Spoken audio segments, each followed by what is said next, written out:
Here is how to build muscle and lose fat at the same time.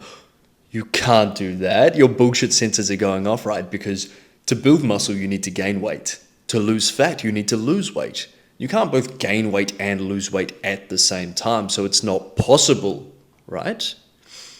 Maybe. I'm going to walk you through a few client examples, plus an interesting study to hopefully change your mind and prove to you that it is possible to both build muscle and lose fat. And then we'll talk about whether it is possible for you. So let's start from the top. What causes fat loss? Calorie deficit, right? Correct. We all know that. What causes muscle growth?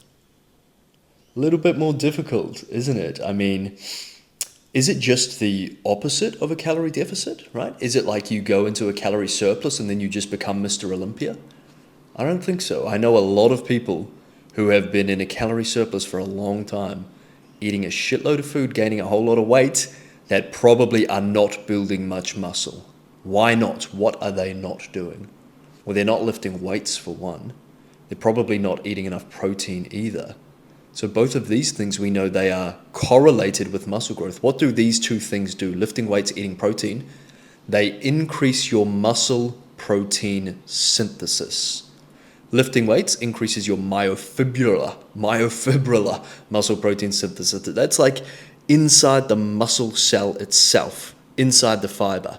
And then eating protein increases your total body muscle protein synthesis. So, in the same way that fat loss is about calories in, calories out, and that's your net calorie balance, aka calorie deficit for fat loss, muscle growth is a product of your muscle protein synthesis versus your muscle protein breakdown, aka your net protein balance. And ideally you want to be in a net protein surplus. It is entirely possible to be both in a calorie deficit to lose body fat and a net protein surplus to gain muscle. That's literally how muscle growth works, by the way. You increase your muscle protein synthesis. The body synthesizes proteins into muscle on the body. Here's why it's mathematically possible too.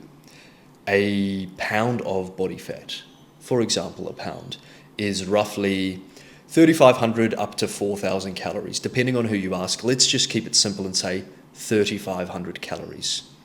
A pound of muscle tissue is about 1,200 calories worth of energy.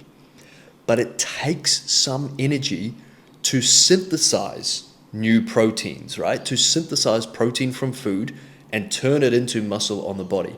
It takes around 1,000 calories to synthesize a pound of muscle.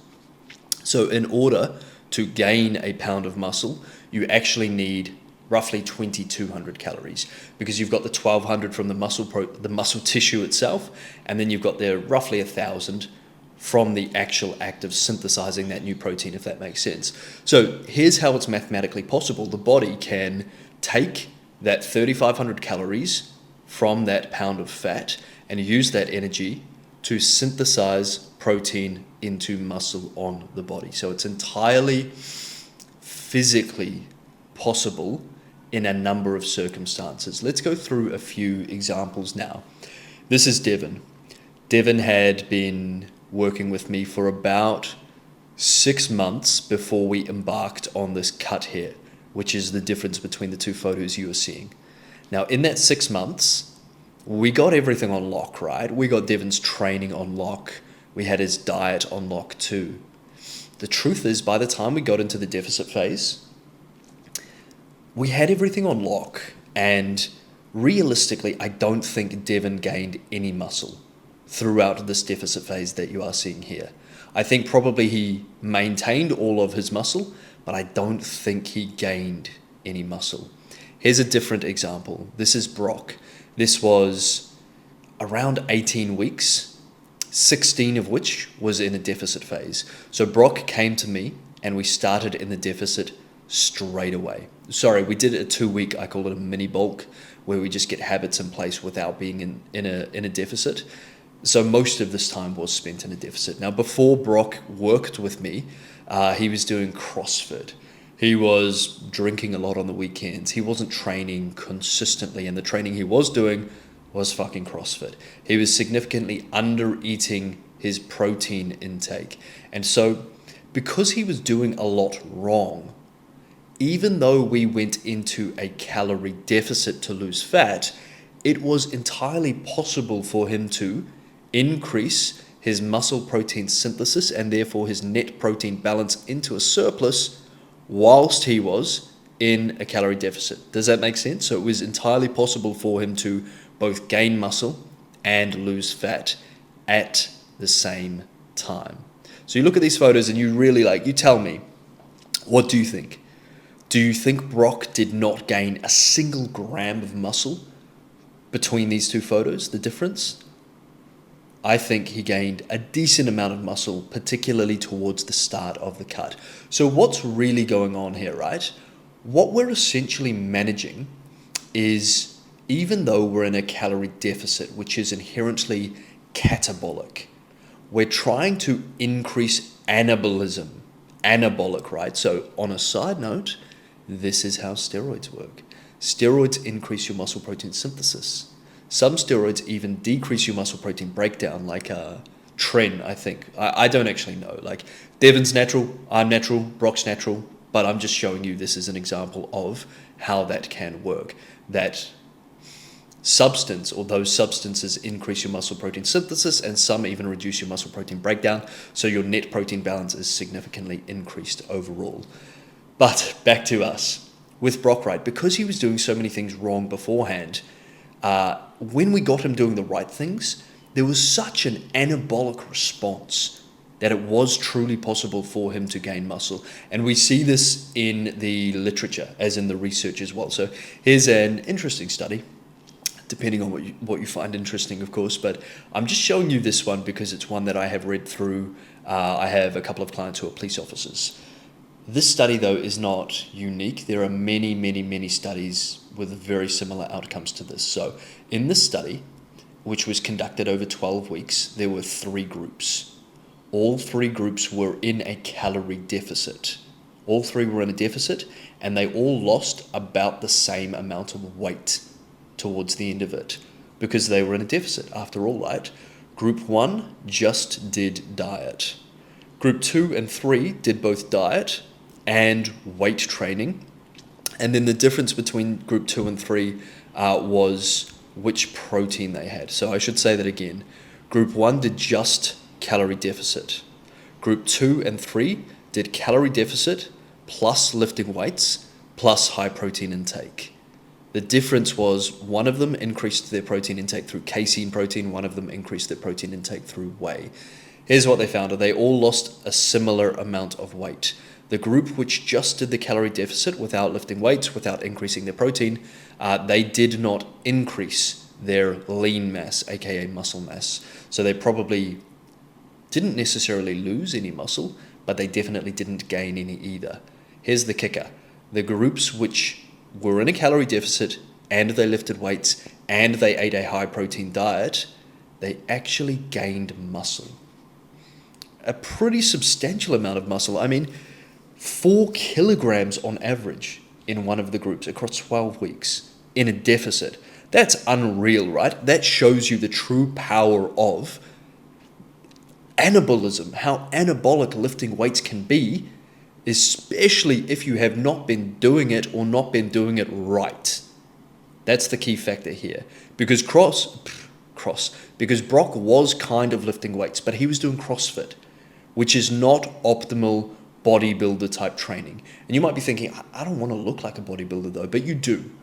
You do want to use bodybuilder type training, because you're going to do this and you're not actually going to look like a bodybuilder anyway, unless you do it for years and years. It's kind of like girls saying, I don't want to lift the weights in case I get too bulky, right? So no, you need to lift the weights. And if you find you're getting too bulky, you can just chill out a bit, and just go to maintenance kind of thing, right? You do want to train and eat like a bodybuilder. So we'll get into those recommendations, but I just want you to see how entirely possible it is, especially when you have not had everything dialed in. So let's get into it now. Let's start with training. what does your training need to look like in order to optimally increase your muscle protein synthesis so that you can increase your net protein balance into a surplus, even if you are in a calorie deficit, right? If you are not already consistently training 4, 5, even 6 days per week, lifting weights, right? And you don't need to do 6, but if you're only doing 3, you have to ask yourself, am I really doing everything here? You know what I mean? Am I really doing everything to try and build muscle even while I'm in a deficit? You're probably not. So if you're not already consistently week on week training 4, 5, 6 days per week on a proper structured plan, progressively overloading every single week, right? Getting stronger, either getting more reps per set at the same weight or increasing in weight every week, every second week, so on and so forth. If you're not already doing that, you are significantly undervaluing how anabolic doing that will be for you. Then once you are in the gym, once you are doing the do, you need to be training close to failure. Whether you want to train to all-out failure or not is up to you and maybe who you listen to for advice, right? Plenty of much more clever people than me have argued about whether you need to train all the way to failure or whether leaving 1 or 2 reps in the tank is actually okay. The caveat underpinning all of this for me as a coach is I like to tell my clients to train closer to failure, err on the side of going to failure, because as humans, especially as more novice, not seasoned gym veterans, we're not very good at taking it all the way to failure. So you might as well push it, and then even when you stop, you go back, if you recorded yourself, you watch the set and you think, I had 1 more, I had 2 more, if you're being honest with yourself. And then it's okay, you're pushing that far either way. That's what you need to do in the gym. In terms of your diet, it really just comes down to protein and not having too big of a calorie deficit.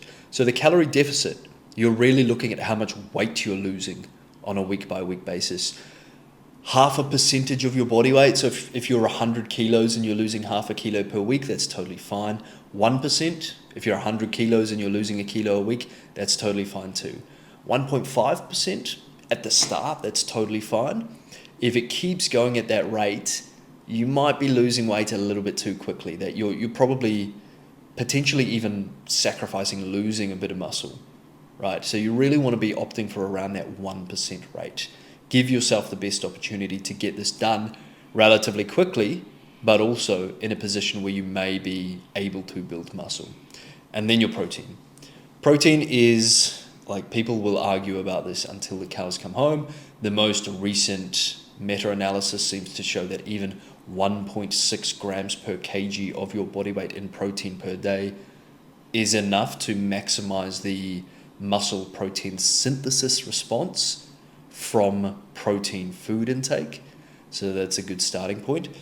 As much as we've talked about increasing your net protein balance into a surplus, it's not like just eating more protein gets you more muscle. If you're lower than 1.6 gram per kg per day, then yes, that will happen up until around that point. There's some studies which show even up to 3 grams per kg will be continually optimizing muscle growth all the way up to that point, but it's not by much, right? It's very much diminishing marginal returns at that point. So as long as you're in the ballpark for those two things, the training and the diet, most specifically the protein, then you're in a great position. You're in a really good position. So you have to take an honest look at yourself and assess, have I really been doing everything well? Have I been training consistently?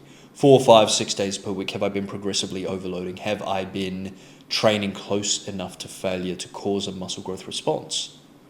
Have I been eating enough protein every single day? Not just some days, not just the days you think about it or the days you remember, but every single day. If you have been, maybe you're like Devin. Maybe you're like me. I am not building any muscle in a deficit anytime soon. I've been lifting weights for, honestly, coming up on 14 years now. But if you have not, right, if you are maybe like Brock, you've been doing something freaking stupid like group fitness or even CrossFit. Like, no hate on CrossFit, but again, if you want to optimally improve your body composition, then look at what the body composition experts, the bodybuilders, do and train like that, eat like that. Even if you don't necessarily want to be a Mr. Olympia, you're not going to get there anyway. So have a good hard look at yourself. And if you have not been ticking those boxes, doing those things, amazing, good news. Like, you can go through a transformation like what Brock achieved. How good is that? That's such a good opportunity for you to go through this incredible journey here. And what if I am wrong? What if you go ahead with the deficit, you do the MyFitnessPal thing, you're tracking your calories, you're losing weight, you're getting shredded, you think you're doing everything right in the gym, you're eating enough protein, and you get all the way at the end of it. Maybe you do an MRI before and after. No one's going to do this, but let's say that's what happened. And you get to the end of it and you find out that you have not gained any muscle whatsoever, and I'm completely wrong. Well, don't you think the best way for you to retain all of your muscle, keep all of the muscle that you have at the moment, because a lot of people go through a cut and they lose muscle, and that ain't fun. That's muscle that you've probably worked pretty hard for. Don't you think the best way to keep all of your hard-earned muscle would be for you to do the things which would potentially build muscle even in a deficit? Right? So maybe I'm doing you a favor either way. Look, if you enjoyed the way I've explained things, if no one else is really hitting the mark, so to speak, from a logical perspective, then you really want to consider subscribing, because I'm dropping videos like this every single day.